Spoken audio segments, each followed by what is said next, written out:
네, 오늘도 영민한 투자 스탁벅스 문을 열었습니다. 김영민 매니저와 함께합니다. 안녕하세요. 네, 반갑습니다. 네, 최근 국내 증시가 지지부진한 흐름을 보이면서 다른 아시아 증시 대비 좋지 못한 모습을 보이고 있습니다.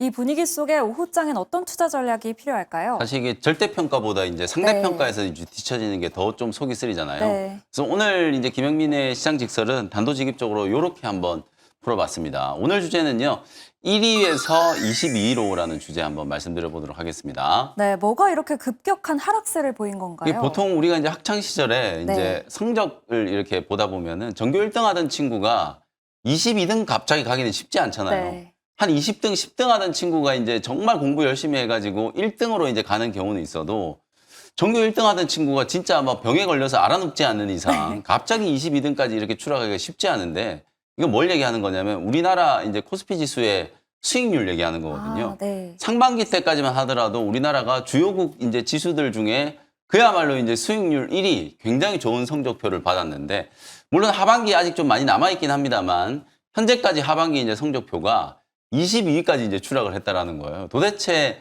지난 한두 달 동안에 이제 무슨 일이 있었던 네. 건지 갑자기 왜 우리 시장이 이제 이 글로벌 증시 상승 랠리에서 이렇게 철저하게 이제 왕따를 좀 당하고 소외가 되고 있는 건지 분명히 좀 되짚어 봐야 되는 문제거든요.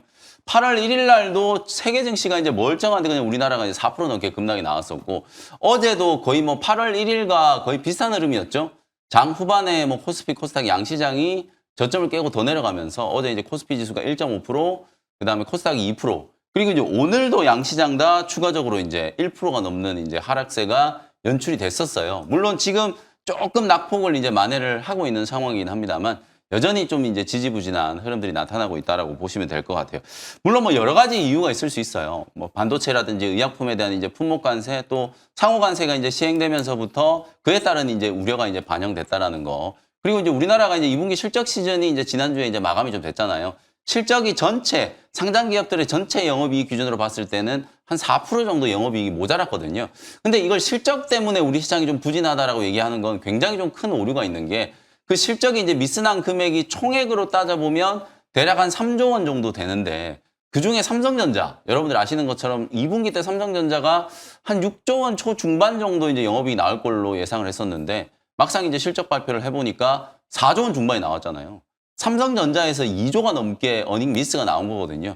그걸 제외하고 나면 우리나라 기업들 실적이 굉장히 좀 저조했다 이렇게 얘기하기도 조금 애매하거든요. 그러니까 결국에는 증시에 이제 거래 대금이 급격하게 줄어들기 시작하고 그게 이제 6월 말 7월부터 나타난 현상이었고요. 신규 자금 유입도 그냥 뚝 끊겨버렸잖아요. 결국 시장의 이제 신뢰도가 추락을 하면서 신규 자금 유입도 이제 끊기고 그러면서 이제 자금 이탈이 이제 가속화되다 보니까 증시 이제 거래 대금이 급격하게 이제 쪼그라드는 그런 흐름들이 나타나다 보니까 오늘도 보시면 뭐 코스피 시장에 외국인들이 뭐 조 단위로 매도를 하는 것도 아니에요. 외국인들이 한 2천억 정도 이제 파는데 오전장이 그냥 막 1% 넘게 급락이 나오고요. 코스닥 시장에서도 기관 외국인들이 매도하고 있는 금액을 합쳐봤자 1,000억이 채 안 되거든요.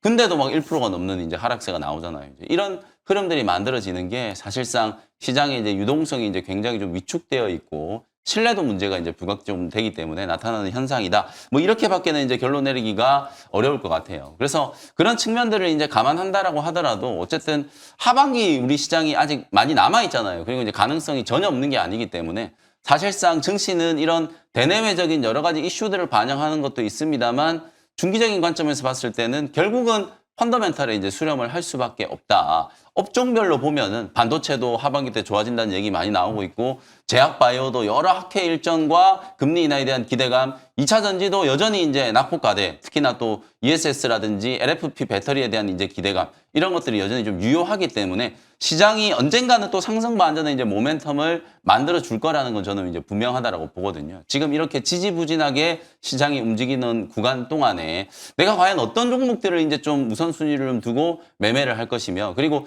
트레이딩 관점으로 대응할 종목과 내가 매수를 해놓고 쭉 끌고 갈 종목들을 잘 구분할 필요가 있다라는 생각이 좀 들거든요. 언제까지 우리가 뭐 시장이 왜 우리 시장만 못 가느냐 이렇게 이제 한탄만 하고 있을 수는 없기 때문에 시장 상황에 맞게 포트폴리오 전략을 좀 세우고 그에 맞는 이제 종목들을 내가 이제 적극적으로 좀 편입하는 그런 이제 대응 전략이 좀 필요하다라고 보여지거든요. 어제 오늘 우리 시장을 보면 글로벌 증시가 대비해서 상당히 좀 부진한 흐름이 나타나고 있지만 오히려 이렇게 또 가격 조정이 진행될 때 나한테 이제 좀 대장주를 매수할 수 있는 좋은 기회가 되고 있다라고 생각을 좀 하시면서 시장 대응 전략을 좀 꼼꼼하게 점검하시라는 차원에서 1등에서 22등으로 추락한 우리 코스피 시장의 이제 수익률을 한번 점검을 좀 해드렸습니다. 네, 상반기 1위였던 국내 증시가 하반기엔 22위로 밀려나면서 자금 유입도 끊긴 상황이라고 말씀 주셨습니다. 이 가운데 오늘의 오전장 수급 특징주 어떤 네, 종목일까요? 오늘 또 논란이 굉장히 좀 뜨거웠던, 사실 어제 오후부터 네. 굉장히 좀 논란이 좀 뜨거웠던 쪽이에요. 원전 쪽인데요. 오늘 오전장 수급 특징주는 두산 에너빌리티를 한번 선정을 좀 해봤습니다. 여러분들이 뭐 단독 보도를 통해서 많이들 이제 보셨겠지만 사실상 이제 웨스팅하우스와의 어떤 종속적인 어떤 계약, 뭐 무려 50년 동안에 이제 계약을 체결을 했고 거기에다가 원전 1기마다 대략 한 1조 원 정도 우리가 이제 로열티를 지급하는 조건으로 이제 계약이 체결이 됐다. 뭐 이런 논란이 이제 불거졌는데 사실 저는 이제 그래요. 이제 원전 관련된 이제 산업이 최근에 우리나라뿐만 아니라 글로벌 시장 전체적으로 원전이 조금 외면받던 이제 시기였거든요. 특히나 이제 한참 더 과거로 넘어가면 일본에 이제 동일본 대지진이 있었죠. 그게 이제 결국에는 또 원전에 대한 엄청난 이제 피해로 또 이어졌었고, 그리고 유럽 주요 국가들이 원전에 대한 투자보다는 친환경 신재생 쪽에 이제 투자를 계속 했었거든요.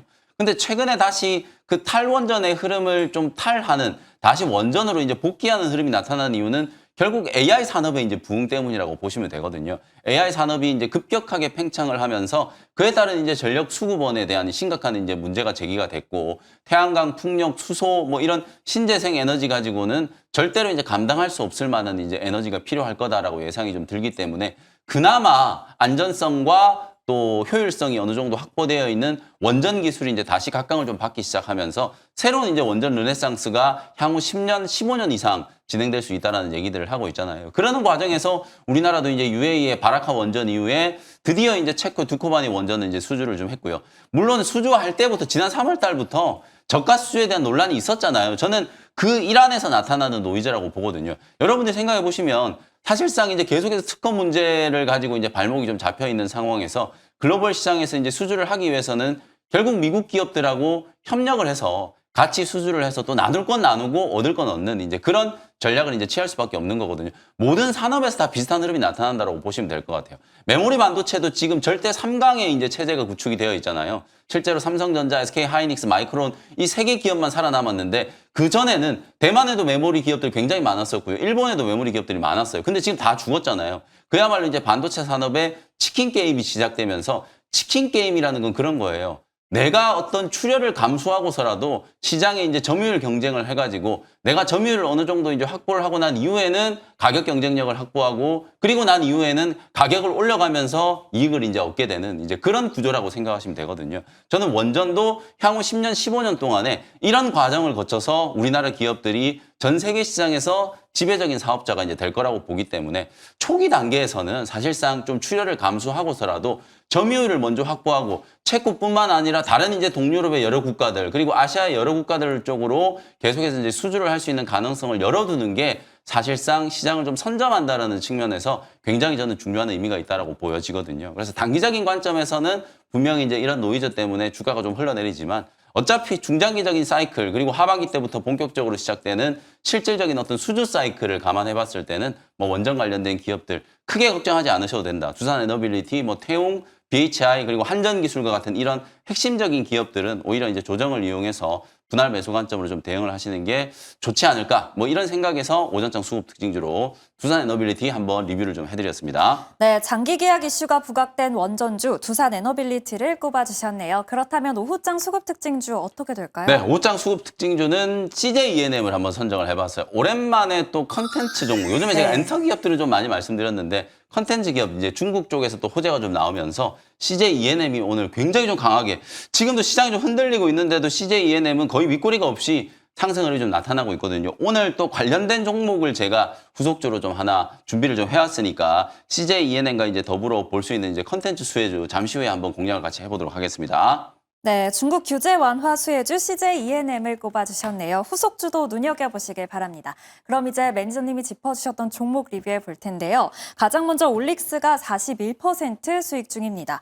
비만 치료제 관련주가 최근 조정을 받고 있는데요. 올릭스는 여전히 모멘텀 남아있을까요? 네, 올릭스는 뭐 거의 조정 없이 지금 추세가 네. 오히려 최고가를 막 뚫으려고 하는 흐름이 나타나고 있어요. 특히 간밤에 노보노디스크가 또 거의 4% 가까이 이제 강한 상승세가 만들어졌는데 상승을 한 이유가 위고비가 이제 비만뿐만 아니라 적응증을 확장해서 메시 대사이상 지방간염 치료제로 미국 FDA의 승인을 받았거든요. 이게 어떤 의미를 이제 갖고 있는 거냐면 실제로 이제 GLP-1 유사체는 당뇨병 치료제로 개발을 했었잖아요. 근데 이걸 지금 비만 치료제로 개발을 해서 일종의 적응증 확장한 거죠. 비만 치료제로 개발을 해가지고 그야말로 초대박이 난 거예요. 일라이 릴리와 노보 노디스크가 지금 시장을 양분하고 있고 그 일라이 릴리와 노보 노디스크는 또다시 이 GLP-1 유사체의 적응증을 확장하기 위해서 메시, 그러니까 대사이상 지방간염 치료제로도 활용을 하고 더 나아가서는 심혈관 질환, 그리고 또 더 나아가서는 알츠하이머라든지 파킨슨과 같은 뇌신경계 질환까지도 적응증을 확장하려고 하고 있거든요.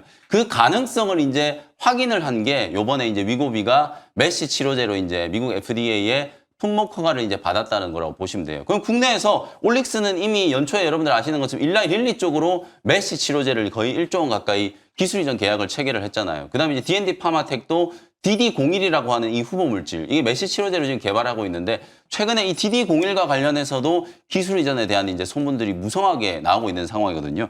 오늘 시장 분위기가 좀 이러지 않았으면 사실은 위고비가 메시 치료제로 미국 FDA 이제 승인받은 호재 때문에 올릭스라든지 D&D 파마텍 이런 기업들은 굉장히 좀 탄력적인 이제 상승이 좀 나왔어야 되는 타이밍이거든요. 앞으로도 계속 이런 적응증 확장에 대한 이제 시도들이 전개가 좀 될 거기 때문에 비만 치료제 진영의 종목들은 단순히 비만에만 국한되는 게 아니라 이렇게 적응증이 확장되는 과정에서 플랫폼 기업들의 이제 가치도 더 높아지고 또 후보 물질을 이제 보유하고 있는 기업들은 그 적응증이 확장되는 과정에서 시장에 이제 진입할 수 있는 가능성이 좀 열리기 때문에 그런 수혜를 입을 수 있는 대표적으로 뭐 올릭스, D&D 파마텍 뭐 이런 기업들 같은 경우에는 오늘 같은 장에서도 굉장히 좀 잘 버티고 있는 상황이거든요.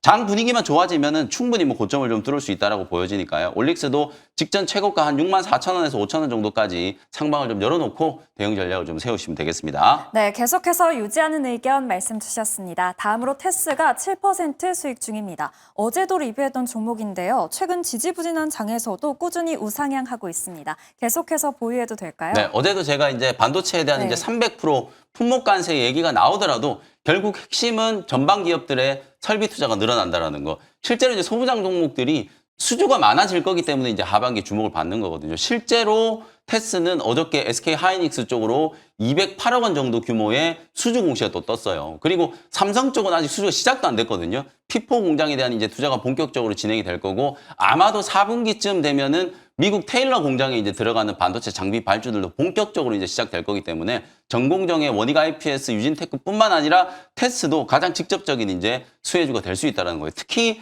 시가총액이 이제 5천억대에 이제 불과하기 때문에 올해 연간 최소한 700억 원 이상의 이제 영업이익을 기록할 걸 감안하면은 매우 저평가되어 있다고 볼 수 있거든요. 오늘 또 제가 이 시간에 소개해드린 SNS텍도 거의 직전 최고가를 지금 돌파를 하려고 하고 있는 모습이거든요. EUV 공정, 제가 어제 공개방송 때 설명드렸던 것처럼 EUV 공정의 핵심적인 소재 기업들 그리고 전공정의 핵심적인 이제 장비 기업들 설비 투자가 이제 재개가 됐을 때 가장 먼저 이제 낙수 효과를 입을 수 있는 기업들이기 때문에 계속해서 좀 관심을 좀 가지실 필요가 있다. 목표가 32,000원 제시해드렸으니까 목표가까지 계속해서 홀딩하는 전략 말씀드리겠습니다. 네, 계속해서 홀딩하는 전략 말씀 주셨습니다. 마지막으로 SM이 19% 수익 중입니다. 오늘 중국 모멘텀을 안고 엔터주도 동반 상승하면서 이 SM도 52주 신고가를 경신했는데요. 지금 구간에서 어떤 대응 전략이 필요할까요? 네, 최근에 제가 이제 약세장일 때 네. 계속 이제 엔터주를 여러분께 말씀드리는 게 엔터주는 그야말로 뭐 관세도 좀 무풍지되고 네. 시장이 오히려 이렇게 이제 주도 업종이 좀 없을 때 더 좀 부각을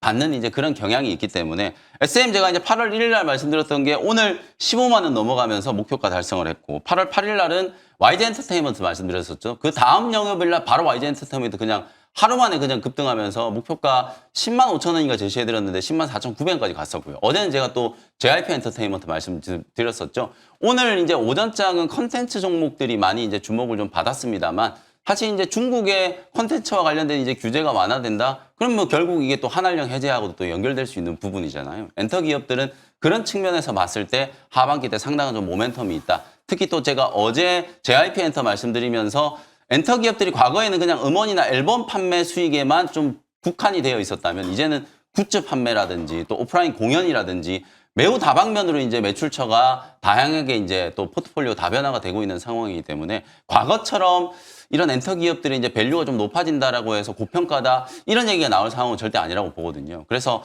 좀 중기적인 관점으로 제가 이제 엔터 기업 좀 보실 필요가 있다. 거기에다가 오늘은 또 컨텐츠 기업까지 동반해서 이제 같이 강하게 움직이고 있기 때문에 단기 트레이딩 관점으로 중국향 컨텐츠나 엔터 기업들은 수혜주로 주목을 좀 해볼 필요가 있다라는 점을 다시 한번 말씀 좀 드리겠습니다. 네, 계속해서 보유하는 전략 말씀 주셨습니다. 그럼 이제 원샷 스페셜 종목 시간인데요. 오늘도 우리 시장이 크게 밀리고 있는 가운데 어떤 종목 잡아봐야 될까요? 네, 일단은 제약바이오 종목 하나 편입을 네. 좀 해보도록 하겠습니다. 조금 아쉬운데 이 가격이 이게 반등이 들어와 버려가지고 29만 6천 원 현재가로 펩트론이라는 종목을 편입을 해보도록 하겠습니다. 최근에 뭐 굉장히 많이 강조를 해드렸던 종목이고 오전에 사실 제가 이제 원고를 넘길 때 펩트론이 거의 15% 가까이 급락이 나왔었다가 저점 대비해서 거의 지금 7, 8%가 좀 올라왔어요.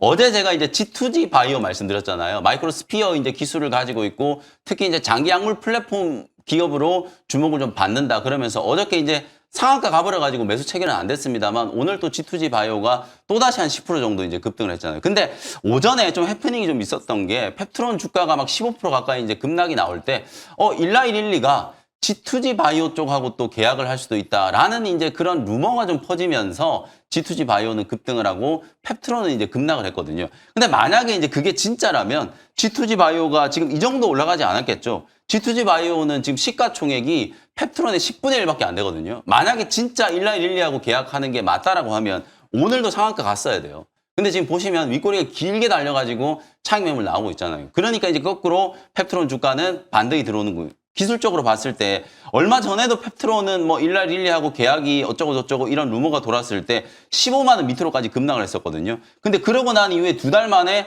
35만 원까지 급등을 했어요. 그리고 지금 이틀 만에 고점 대비 20% 넘는 조정이 들어온 상황이기 때문에 저는 오히려 오늘도 만약에 이제 그 소문이 진짜가 아니라면 여전히 이제 12월 전에 일라이릴리가 펩트론과 본계약을 체결할 수 있는 가능성이 살아있다라는 거잖아요. 장기약물 플랫폼은 또 비만 치료제 쪽뿐만 아니라 제가 아까 말씀드렸던 것처럼 GLP-1 유사체, 세마글루타이드가 사실상 이제 적응증을 많이 확장했을 때 특히나 꼭 필요한 이제 플랫폼 기술일 수밖에 없기 때문에 이 스마트 대포 기술이 비만뿐만 아니라 여러 적응증으로 이제 확장될 수 있는 가능성도 분명히 좀 열어놓고 봐야 된다. 뭐 그런 측면에서 봤을 때는 오늘 이런 루머 때문에 이제 주가가 급락한 자리는 단기적으로는 좀 매수 기회가 될 수 있다. 제가 아까 이제 오전장에 28만 원 정도의 매수가 됐다면 딱 좋았을 것 같은데 어쨌든 뭐 지금 반등은 좀 들어왔습니다만 29만 6천 원 정도의 매수를 이제 해놨다라고 생각하시면 될 것 같아요. 그래서 일단은 1차적으로 접근을 좀 해놓고요. 최고가가 최근에 이제 35만 원 정도 이제 찍었잖아요. 근데 단기 트레이딩 관점으로 이제 목표가는 한 33만 원 정도의 이제 목표가를 좀 잡고 일단은 이제 요렇게 이제 진폭이 크게 좀 생겼으니까 그 구간을 이제 공략한다라고 생각하시고 단기 트레이딩 관점으로 33만 원 정도 목표가, 손절가는 25만 원 참고하시면 되겠습니다. 네, 국내 비만 치료제 대장주로 주목받고 있는 펩트론을 꼽아주셨네요. 그럼 두 번째 종목도 바로 만나볼게요. 네, 두 번째 종목은 5만 700원 현재가로 스튜디오 드래곤이라는 종목을 소개를 좀 해드리도록 하겠습니다. 사실 이제 컨텐츠 기업 얘기하면은 스튜디오 드래곤하고 그냥 CJ ENM 이 두 종목이 그냥 대장주라고 보시면 되거든요. 이렇게 무거운 종목들이 오늘 막 10%가 넘게 오전장에 이제 급등이 나온 거예요. 그 정도로 중국의 이제 방송 총국에서 컨텐츠에 대한 이제 규제 완화 얘기를 했는데 사실 이제 총량 제한하는 걸 이제 완화한다라는 것도 하나의 수혜주이지만 우리가 좀 주목해야 되는 부분은 일본과 한국의 드라마의 영화를 리메이크를 못하게 다 막아놨었어요. 근데 그것도 이제 규제를 푼다라는 이제 보도가 나오기 시작하면서 컨텐츠 기업들이 올랐거든요. 자잘한 종목들 중에서는 펜 엔터테인먼트나 사마 네트워크스 같은 기업들이 급등을 했는데 이 기업들이 흥행했던 드라마나 영화와 IP를 가장 많이 가지고 있는 기업이기 때문에 향후에 중국의 리메이크라든지 이런 판권 계약의 이제 가능성이 높아지면서 그 기업들이 이제 급등을 했다라고 보시면 되거든요. 그럼 대장주 역할을 하는 뭐 스튜디오 드래곤이라든지 CJ ENM 같은 경우에는 여러분들 아시는 것처럼 뭐 어마어마한 이제 제작 역량을 가지고 있고 그리고 OTT 기업들하고도 협력이 굉장히 지금 잘 되고 있는 상황이기 때문에 중국 시장이 개화됐을 때는 가장 좀 크게 이익 레버리지가 이제 생길 수 있는 기업들이 바로 이제 스튜디오 드래곤 그다음에 CJ ENM이라고 보시면 되거든요. 스튜디오 드래곤은 그야말로 오늘 이제 장대 양봉 만들면서 바닥권을 좀 탈피하는 흐름이 나타나고 있기 때문에 추세적으로 한 번 정도는 더 튀어 올라가는 흐름이 좀 있을 것 같아서 오늘 공략을 한번 해본다라고 생각하시면 되겠습니다. 1차 목표가는 6만 원 정도 잡아보고요. 손절가는 42,000원 참고하시면 되겠습니다. 네, 하반기 기대감과 중국 수의 모멘텀을 가진 스튜디오 드래곤까지 잘 살펴봤습니다. 오늘도 영민한 투자와 함께 성투하시길 바랍니다. 오늘 말씀 감사합니다. 고맙습니다.